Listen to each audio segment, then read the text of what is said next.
중국 제외하고 세계 2위 먹지 않겠나. 이야. 그때 아시아 국가의 생산력이 폭발적으로 올라가요. 그래서 본능적으로 느꼈어요. 하나 더 사야 되겠다. 그분 1억 못 먹을 것 같아서. 왜? 생각해보세요. 엔비디아 10배 올랐어요. 2년 동안.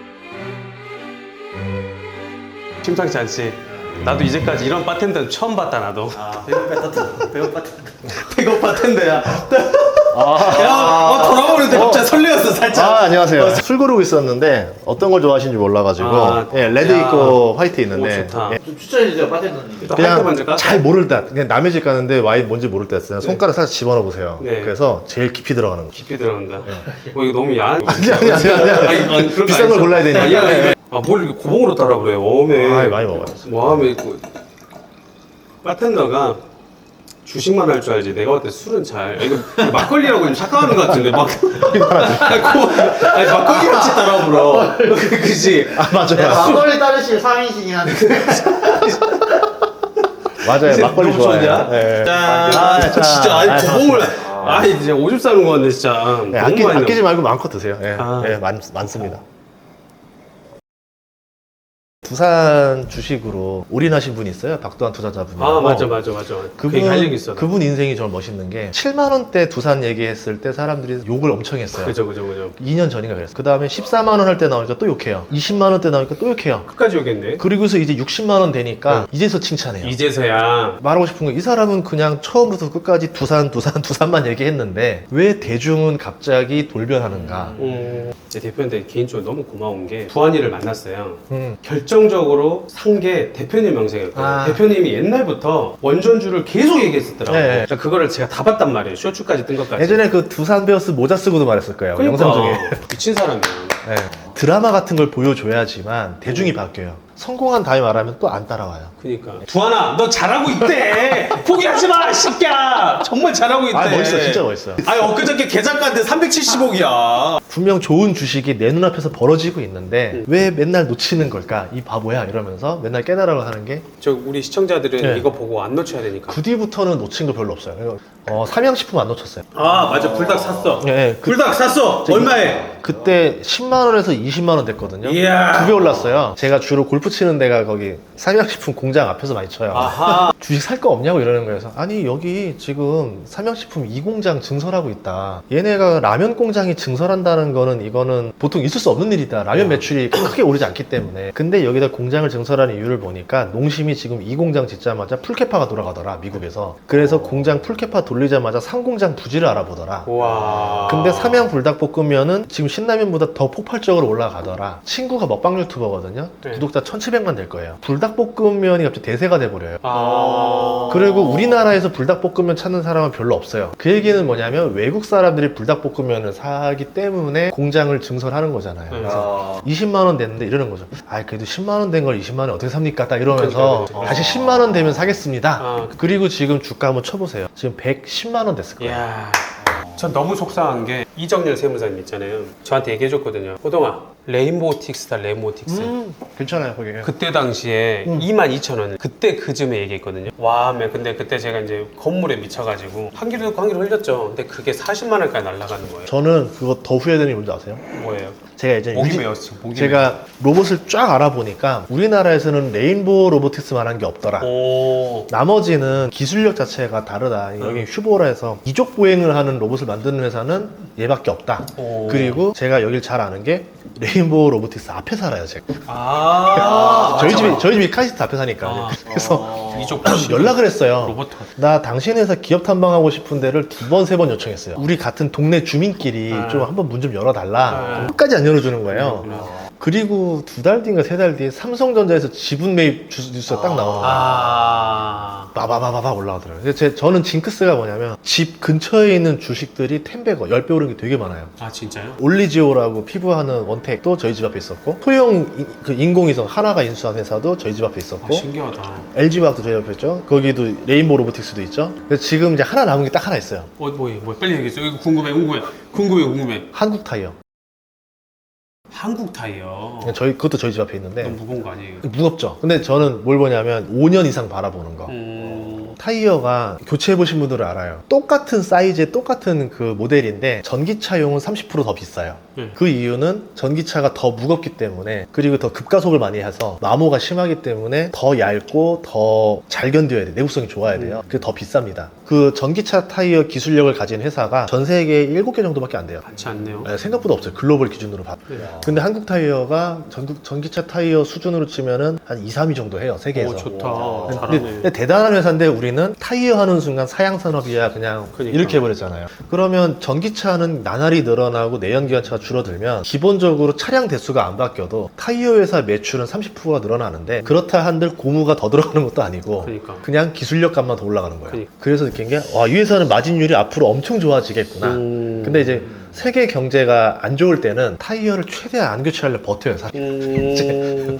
경제가 좋아질 때 바꿔요. 전기차도 경제가 좀 좋아질 때 넘어가지. 그러니까. 그 전까지는 차 안 바꾸고 최대한 버텨요. 그래서 아마 이제 다음 경제가 좋아지는 사이클 때는 한국 타이어 괜찮지 않을까. 차 수요 교체가 같이 일어날 때 예. 같이 들어오면서 예. 시너지 나겠다. 전 세계에 지금 자동차 한 8천만 대 팔리는데 1년에 지금 전기차가 한 1000만 대, 1200만 대 정도 팔리거든요. 와. 2035년쯤 되면은 이게 한 6천만 대 이상 넘어갈 거예요. 이야, 좋다. 성장할 수밖에 없겠죠. 한국 타이어가 수출도 많이 하나요? 거의 수출 비중 거의 굉장하죠. 수출 기업일걸? 우리나라 타이어 회사가 아니에요. 이제 우리 금호 타이어도 그러고, 여기도 뭐냐면 우리는 그냥 우리나라 타이어 회사니까 국내 회사로 봤는데 이미 이 둘은 글로벌 타이어 회사에 들어갔어요. 금호타이어 대주주가 중국일 거야. 예, 맞아요. 예. 맞죠? 무슨 스타? 예, 맞아요. 맞을 거예요. 예. 그리고 전기차도 우리나라 현대기아차 맨날 무시하잖아요. 현대기아차 무시하는 사람은 한국인밖에 없을 거예요. 아, 진짜요? 아, 그래, 궁금했어요. 어때요? 현대기아차 수준은 어느 정도예요, 이제? 딱 중국만 빼잖아요. 예. 중국만 과감히 빼고 나면 테슬라랑 현기밖에 없어요, 전기차에서. 아, 진짜요? 네, 제가 봤을 때. 그러니까 경쟁력 있는 회사 둘밖에 그런데요? 없어요. 네, 그래서 앞으로 전기차 시장에서는 중국 제외하고 세계 2위 먹지 않겠나. 이야, 보고 있죠. 국뽕!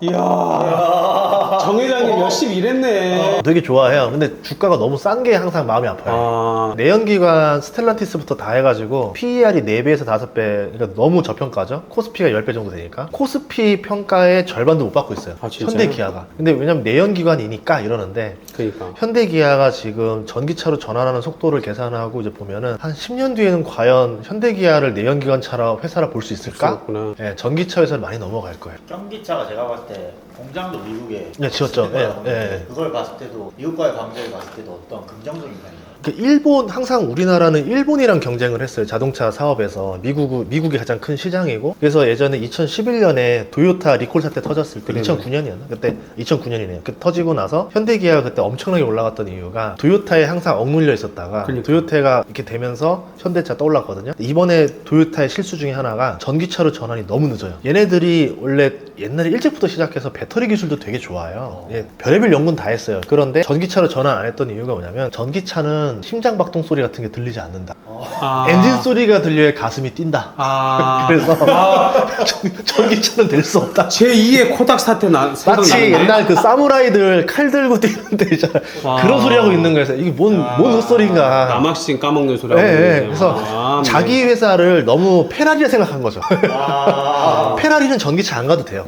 아, 페라리니까. 근데 도요타는 그런 게 아니라 미국에서 가성비 좋은 자동차였는데 전기차로 전환을 한 박자 늦고, 그때 일본도 뭐냐, 국가가 문제인 게 도쿄올림픽이 1년 늦어졌었어요. 그 코로나 때문에. 그러면서 뭘 밀었냐면 수소라는 걸 밀었어요. 우리나라 현대기아차도 수소를 하려고 하고 전기도 하려 했는데 수소가 메인이고 전기가 이거였는데, 이거 수소 보니까 각이 안 나오는데 테슬라 보니까 전기로 완전히 넘어갔는데 해서 우리나라는 수소를 빨리 접어버리고 전기로 캐파를 확 늘려버렸는데, 일본이 그런 게 느려요. 전환 속도가. 그래, 맞아요. 올림픽까지는 수소 밀어붙여야지 이러면서 수소를 쫙 가고 나니까 너무 늦어져 버린 거예요. 이게 열도의 실수네. 잘 돼버렸다. 그래서 일본을 제끼고 나면은 독일 회사 몇 개 없잖아요. 뭐 미국, 독일 자동차를 만들 수 있는 회사가 미국, 독일, 뭐 일본, 한국 정도가 이제 대규모로 찍어내는 회사는 그 네 개밖에 없거든요. 거기서 일본을 제꼈잖아요. 큰 거죠, 엄청 큰 거죠. 근데 중국은 이제 뭐 미국 시장이나 뭐 별로 이런 나눠 간다 생각. 단어가 생각하니까 야, 어게인 현대 기아다. 어게인 현대. 왜냐면 맨날 얘들은 계속 저평가돼 있더라고. 네, 그리고 현대차를 제가 또 좋아하는 게, 지금 제가 현대차 세대가 있는데 제가 가지고 있는 게 나날이 좋아져요. 특히 뭐냐면 소나타가 단종됐잖아요. 그게 저는 현대차의 발전 때문에 벌어진 일이라 본 게 아반떼가 너무 좋아졌어요. 자기들끼리 경쟁했구나. 그랜저를 그러니까 예전에 그랜저는 진짜 사장님들 이제 성공한 사장님의 차가 그랜저였고 이제 조금 성공한 부장님 정도의 차가 소나타였고 그쵸. 예전에 신입사원은 엑센트 그 다음에 이제 아반떼 엄청 긴데? 이거였어. 아니 프라이드 이렇게 됐는데 예전에는 아반떼가 준중형이었어요. 근데 지금 또 자동차 등록부 열어보시면 중형으로 바뀌었어요. 아하. 그 앞뒤 간격이 좋아서 뒷좌석에 어른 앉아도 이게 넓어서 편해요. 아반떼는 점점 소나타처럼 좋아졌고 커졌고 그랜저는 점점 스포티한다고 점점 젊어져 버리니까 소나타가 설 자리가 없는 거죠. 단종돼 버렸죠. 네가 프라이드를 알아? 네가 뭘 알아? 모르지. 프라이드 문 이렇게 열어요. 왕네. 그러니까 데이트하는데 돌려야 되는데 갑자기 유리창 고장 나갖고 오빠 뭐해? 피 다 맞는데 기다려봐. 그래서 오른쪽 문으로 내려서 그 고속도로 그 토닝커 뽑고 그러니까 맞아. 돌렸는데 부러져 없어 이게. 오빠 내가 중고차 타지 말라 했지. 대표님을 만나면 그 제 팬이 네. 꼭 물어봐 달라는 게 있었어요. 1억을 모으고 싶다. 주식으로 네, 열심히 해서. 좋은 얘기죠. 네. 뭐 마이크로소프트나 뭐 엔비디아나 미장의 대표, 대장주, 네. AI주라든지 그런 대표주를 사서 모아야 되는 거냐? 어때요? 걱정됩니다.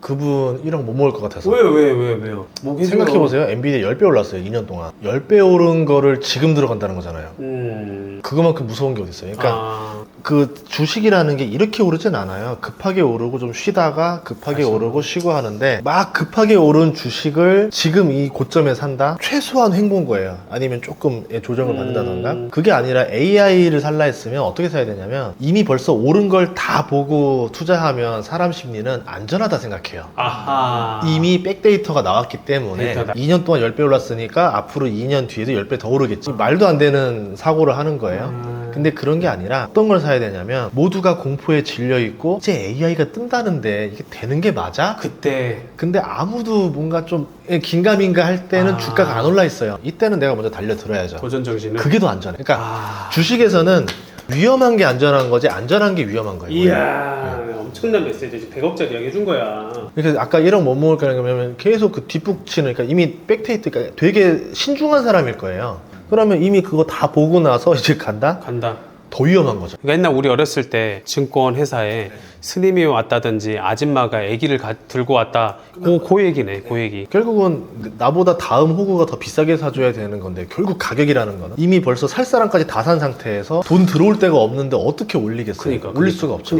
그러려면 실적이 너무 좋아져서 계속 우상향 해야 되는데 AI라는 것도 보면 엔비디아는 장비주란 말이죠. 장비주는 먼저 올라요. AI 시대보다. 얘가 오르고 장비를 갖추고 나면은 이제 성장 속도는 떨어집니다.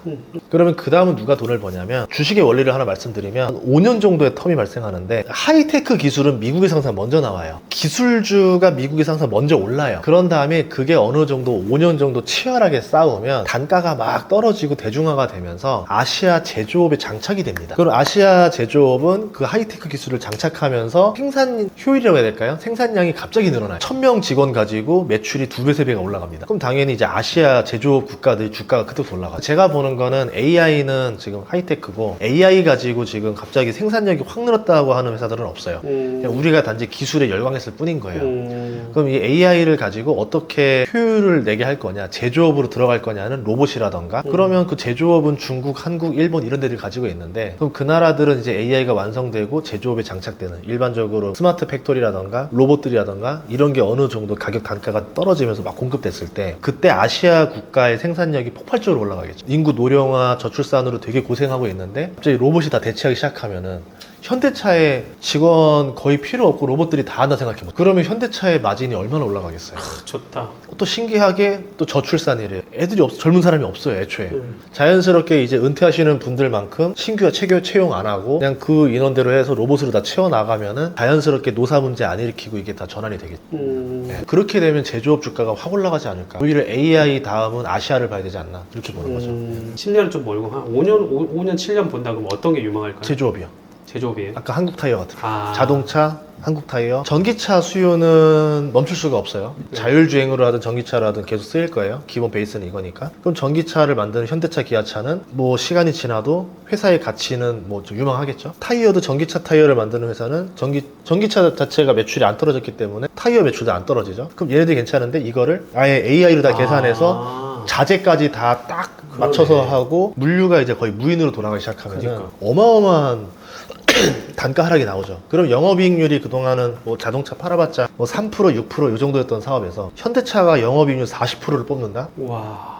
난리 나겠죠. 그럼 투자자 입장에서는 지금 미국을 투자할 때가 아니라 영업이익률 40% 찍는 제조업의 투자로 바뀌겠죠. 그러면 뭐 쿠팡이라는 회사도 어마어마하게 바뀔 거고 이런 제조업 회사들을 잘 봐야 되지 않을까 싶습니다. 그렇게 될 것 같은데요. 예, 시간의 문제지 될 거라 봐요. 예전에 서빙 로봇 가격이 굉장히 비쌌잖아요. 근데 지금 막 떨어졌잖아요. 막 실시간으로 떨어지잖아요. 그러니까 중국 정도나 마진이 날까 말까 수준으로 떨어지면서 그러면 우리나라에서 로봇 제조하는 회사가 돈을 버는 게 아니라 그걸 가지고 사업하는 회사가 돈을 버는 거죠. 22년도 1월인가에 22년 새해 무슨 주식 사야 되냐라고 해서 셀코TV에서 저를 초대했던 영상이 있었어요. 그래서요. 그래서 제가 3개 사세요라고 해서 하나가 기억이 안 나고 하나가 뭐였냐면 전력주 사세요. 변압기 사세요. 그 전선 변압기 사세요. 하나가 이제 그 원전 사세요. 근데 그때 변압기가 23년, 24년에 막 10배씩 올랐잖아요. 그리고 이제 원전이 지금 그 다음 탓 잊어받아서 지금 좀 올라가고 있잖아요. 그러니까 갈 놈은 간다. 그러니까 야구에서 말했던 것처럼 오를 놈 오르고 갈 놈은 가고 그러니까 좋은 놈 사서 기다리면 되는데 많은 사람들이 기다리는 거가 약하더라. 부동산은 그렇게 잘 기다리면서 주식은 그렇게 못 기다려요. 저는 부동산이잖아요. 네. 뒤지게 기다리거든요. 기다리잖아요. 아주 영끌해요, 그냥. 영끌해서 계속 기다려요. 근데 기본 마인드가 그러니까 부동산 유튜버가 너무 유리한 게 롱텀이잖아요. 그러니까 사이클도 길고 먹는 기간도 길고 맞아요. 이게 기다리면 먹는다는 정보라고 말. 하네요. 그러니까 장투자가 오니까 마인드가 좋아. 그래서 부동산 유튜브 구독자들은 사람들 너무 매력 있어요. 네, 맞아요. 네. 인간적이에요. 근데 주식은 이런 거예요. 너 오늘 맞춰봐. 이거 완전 다르구나. 너 오늘 틀림 죽을 줄 알아. 딱 맞아요. 이런 느낌인 거예요. 우리 부동산 구독자들이나 투자한 사람들 다 보살이에요. 저는 남이 하고 있다고 관심 보살 다 기다리고 있어요. 어떤 분이 강의 끝나고 이제 쪼르르 오셔서 제가 좀 장기 투자하는데 물려서 너무 힘들다. 그래서 얼마나 보유하셨는데 2달이요 이러는 거예요. 병안에 진짜 미우신데 진짜 불안해. 피터 린치라는 사람이 있어요. 전 세계에서 제일 큰 펀드를 운영했던 펀드 맞아요. 매니저인데 13년 동안 연평균 수익률이 29.2%예요. 이 그것도 사람이 엄청난 거네. 단 한 번도 손실난 해가 하나도 없었어요. 전설적인 투자자예요. 워렌 버핏이 맞먹는 사람인데 이 펀드 가입자 절반 넘게 손실 봤어요. 그럼 그 얘기는 뭐냐면 1년 이상도 안 보유한 투자자가 절반 넘었다는 얘기인 거죠. 손실이 없는 펀드에서 어떻게 손실이 절반 이상 나냐 이건 거죠. 그러니까 대부분 투자자들은 뭐 하냐면 고점에 사서 저점 매도를 기가 막히게 하는데 이거는 인류가 태어나서 앞으로 인류가 멸종할 때까지 바뀌지 않는 원칙이라고 하는 거예요. 유발 하라리에서 사피엔스라는 책을 읽어보시면은 불이 없던 시절에는 무리 생활을 하는 게 최고의 생존 수단이었던 거예요. 이 무리에서 낙오되거나 벗어나거나 쫓겨나는 순간 얘는 죽는 거예요. 사자랑 호랑이를 1대1로 만나면 이 사람이 살아날 확률은 0에 가깝습니다. 근데 100명 정도의 무리 생활을 하는 사람이 사자를 만나면 생존 확률이 99%가 돼요. 사자가 10마리여도 낙오된 한 마리만 물고 가요. 2마리, 3마리, 4마리 안 먹어요. 그냥 한 마리만 죽여요. 그러면 무리 생활하면 생존율이 99%였는데 그렇게 수만 년을 살아온 인류 역사가 남들이 팔 때 사고 남들이 살 때 파는 걸 어떻게 하냐 이거죠. 혼자서 막 그 불안감이 요동치는데 그래서 주식에서도 보면은 남들 다 떨어질 때 같이 떨어지면은 평온함을 느낍니다. 이 무리가 나도 이거 똑같다. 이 무리가 다 같이 죽을 때 대박이다. 공평하다 느끼는 거죠. 이런 지식과 정보가 발달돼도 네. 이건 불변이다. 심리는 안 바뀌잖아. 부동산도 보면은 제일 많이 피해봤던 게 영끌 때 제일 많이 거래량이 터지고 맞아요. 그때 제일 많은 포모를 느꼈어요. 오히려 제가 2013년에 그때 집 샀을 때 저희 부모님이 저한테 그렇게 뭐라 하더라고요. 뉴스에서 집 사면 안 된다라 하는데 너 미쳤냐고 집을 왜 사냐고. 그래서 본능적으로 느꼈어요. 하나 더 사야 되겠다. 2주 뒤에 하나 더 사왔어요. 대박. 저희 어머니가 알았어요. 저희 어머니가 딱 3번 화냈거든요. 호텔 뷔페 가서 떡볶이 먹는다고 그렇게 화를 내요. 엄청 웃긴데. 내가 축의금 얼마나 했는데 이러면서. 그러니까 거의 떡볶이 퍼먹고 있으니 얼마나 꼴보시겠어요. 스테이크를 먹어도 네. 모자랄 바네. 그때 한 번이고 제가 2008년 리먼 터지고 나서 센텀시티 옆에 빌라들 13평에 1,300이면 건지겠더라고요. 낙찰가로. 전세가가 1,300이고 월세가 500에 30이니까 말도 안 되는 그런 있잖아요. 그래서 아, 이거 무제한으로 다 매입할 수 있겠는데, 그래서 이거를 무제한 매입을 계획을 말씀드리니까 어머니가 이상한 소리 하지 말고 공부나 해 이러면서, 그때 샀으면 돈 엄청 벌었죠. 그죠. 200채 샀으면. 그래서 제가 늘 지인하고 부모 말 듣지 말라 그러거든요. 진짜 부모님이 좋은 인간 지표예요. 그러니까 오히려 인간 지표가 뭐냐면, 저는 오히려 댓글을 더 잘 봐요. 이 댓글이 지금 예를 들어서 한국 주식을 해야 돼 라고 네. 하는데, 한국 주식을 절대 하지 않는다 뭐 이런 식으로 댓글이 99%다. 이때는 한국 주식을 싸게 살 수 있는 때인 거고, 그러네. 모두가 미국 주식을 찬양하고 미국 주식에 대해서 조금만 네거티브한 영상이 나오면 모두가 욕을 한다? 기가 막힌 매도 타이밍인 거죠. 전 인구가 틀렸어. 그러면 전 인구 맞다고 생각하고 그거 또 반대로 사면 된다고. 저도 틀릴 수 있어요. 저도 틀릴 수 있어요. 이제 틀릴 수 있는데, 이제 대중과 반대로 가셔야 된다, 무조건. 예, 예. 그게 오히려 성공률이 훨씬 높아요. 대중의 반대편에 서는 네. 그 맞설 설 수 있는 네, 용기를. 그 외로움을 느껴야죠. 외로움을 달고 살아야 돼. 그러니까 사업 성공하신 분들, 투자 성공하시는 분 보면은 주변에 사람 없어요. 자기 뭐 찐친이라던가 뭐라던가 이런 게 없는 게, 가족들도 그렇고 상처 많이 받아가지고. 예. 역시 그릇이 크네. 아유, 아닙니다. 100만 유튜버가 간 건 뽀록이 아니야.